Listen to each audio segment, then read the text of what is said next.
성령 강림주의입니다. 강림이 무엇입니까? 위에서 내려온다는 얘기죠. 성령께서 지금 이 땅에 내려오신 것을 기념하는, 말 그대로 성령의 오심을 기념하는 주일입니다. 굉장히 좋죠. 네. 그죠? 예수님께서 하늘로 승천하셨습니다. 다 말씀드리고 저번 주에 얘기했죠.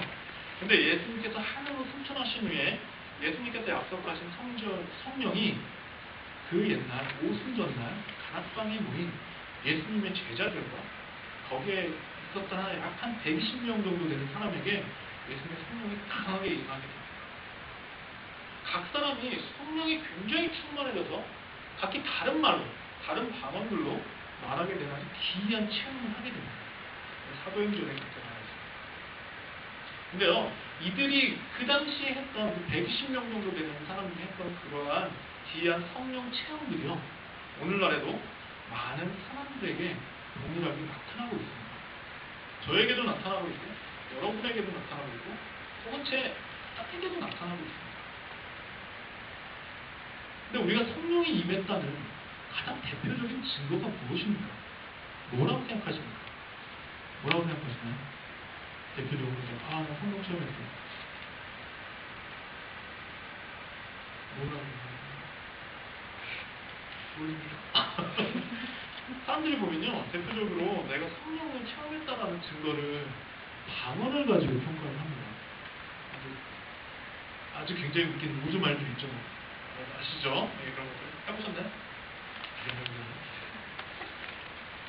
성령이 임했다는 증거 중에 가장 대표적이고 대중적인 것이 바로 제가 지금 얘기한 방언입니다.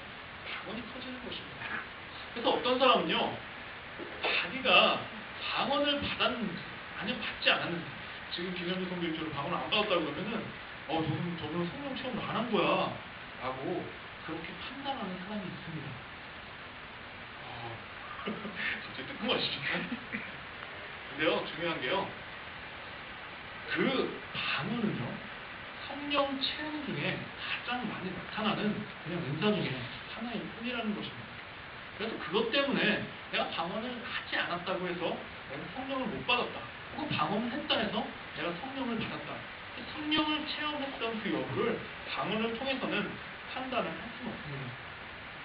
김현주 성교처럼 방언 받지 못했다고 해서 내가 성령이 오지 않았구나, 체험 못했구나, 실망하지 마시기 바랍니다. 이처럼 성령 은사에는 굉장히 많은 것들, 여러 가지 것들이 존재를 합니다. 바울이 오늘 본문에서 이야기하는 것처럼 지식, 이런 지혜, 병고침, 예언, 영의 분별함, 방언 통역, 이런 것들에 굉장히 여러 가지 성령의 은사들이 있고, 더 중요한 거는요, 각 사람에게 성령의 뜻대로, 따라해보겠습니다. 성령의 뜻대로.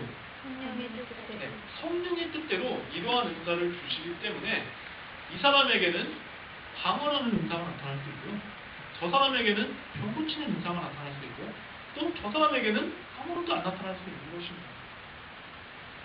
그래서 왜 나한테는 아무것도 안 일어나는 거야, 아무 은사가 없는 거야 하고 낙심할 필요가 전혀 없습니다.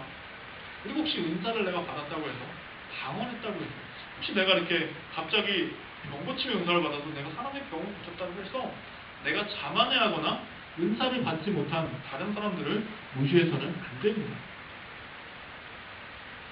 그런데요, 오늘 본문에 나오는 고린도 교회에서 성령의 은사로 인해서 사람들 사이에 굉장히 갈등이 생기기 시작합니다. 은사를 받은 사람들은 은사를 받지 못한 사람들을 무시하고 있습니다. 굉장히 무시를 합니다. 저 성령적 공부, 저 신앙도 모자란 이렇게. 그리고 은사를 받은 사람들 사이에서는요, 내 받은 은사가 더 크고 좋다, 내가 받은 성령이 훨씬 더 크고 놀라운 것이다 라고 생각하면서 자랑하고 상대적으로 남을 굉장히 하찮게 보는 일들이 발생하기 시작했습니다. 어떤 사람들은요, 그 당시 어떤 사람들은 병고침이 최고의 은사고 최고의 성령이라고 얘기를 합니다. 어떤 사람들은 예언하는 것이 바로 최고라고 합니다. 지금 저마다 자기가 받은 은사가 최고라고 이야기를 하고 있습니다.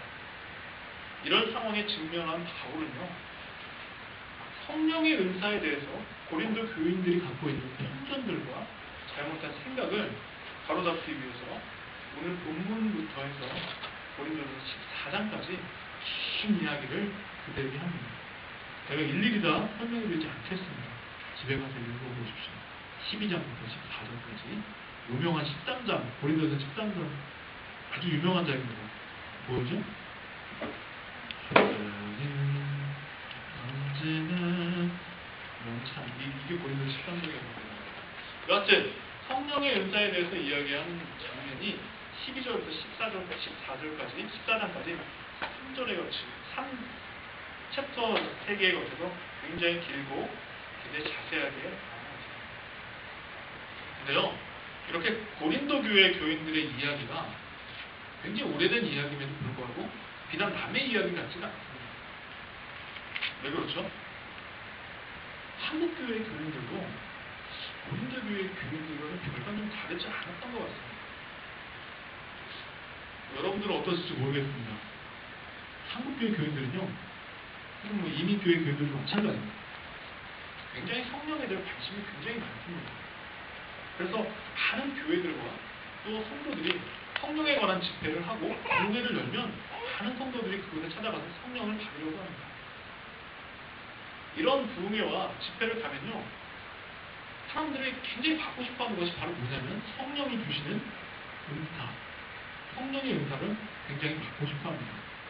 여러분들 이런 경험 없으십니까? 없으세요? 저희가 그러면 저희 교회가 이제 조금 더 이제 시간이 지나면 부흥회를 할 때 그런 은사를 사모하시기 바랍니다. 근데요, 이런 집회에 혹시 가보신 적 있으세요? 가보신 적 있어요? 성령 집회에 가보신 적 있어요? 이런 집회에 가보면요, 굉장히 이런 기도들을 많이 합니다. 어떤 기도를 많이 하냐면, 주여 나에게 성령의 은사를 주시옵소서, 혹은 성령이여 나에게 성령을 주시옵소서, 성령의 은사를 주시옵소서. 굉장히 부르짖는 사람들 많습니다. 이 기도가 어떤 기도처럼 들리냐면요, 마치 어린 딸이, 제 딸이요, 나중에 커서 아빠 나 용돈, 아빠 나 용돈만 좀 주세요, 이런 기도, 이런 소리와 같이 들리는 것은 솔직히 좀 사실입니다. 어린 딸은요, 저 어린 딸은 그저 그 용돈에만 관심이 있습니다. 용돈을 주시는 아버지한테 관심이 있는 게 아니라 용돈에만 관심이 있습니다. 마찬가지로요, 성령이 주시는 은사에만 사람들이 굉장히 관심을 갖고 성령 그 자체에는 관심을 안 갖게, 덜 갖게 되는 경우들이 굉장히 많습니다. 마치 용돈 주고 가버리는 아빠처럼 성령님을요, 그저 우리에게 은사를 던져주시는 분, 던져주시고 가는 분, 그런 사람으로, 그런 분으로 여깁니다. 근데요, 성령이 주시는 은사는요, 바로 이렇게 주고 받는 어떤 것들, 이런 것들은 아닙니다. 그럼 성령이 주시는 은사가 도대체 무엇입니까? 거기에 대해서 한번 알아봐야겠죠. 성령이 주시는 은사는요, 성령님이 함께 할 때 나타나는 능력입니다. 성령님이 함께 할 때 나타나는 능력이 바로 성령의 은사라는 것입니다. 우리 여기 3절을 잠깐 볼까요? 고린도전서 12장 3절을 보면 이런 말씀이 나옵니다. 그러므로 내가 너희에게 알게 하노니 하나님의 영으로 말하는 자는 누구든지 예수를 저주할 자라 하지 않고 또 성령으로 아니하고는 누구든지 예수를 주시라 할 수 없느니라 라고 얘기하고 있습니다. 자, 초대교회 교인들에게는 예수를 저주하지 않고 예수를 주라고 고백하는 것은요, 자신의 삶과 자신의 생명과 굉장히 직결된 문제였습니다. 예수를 저주하지 않으면요, 그 당시에 있었던 종교 공동체, 유대교죠. 유대인들에게 출교를 당하게 됩니다. 쫓겨나게 됩니다. 그리고 로마 황제를 주님, 나의 주님이라고 숭배하지 않으면 박해를 받고 심하면 목숨을 잃게 됩니다.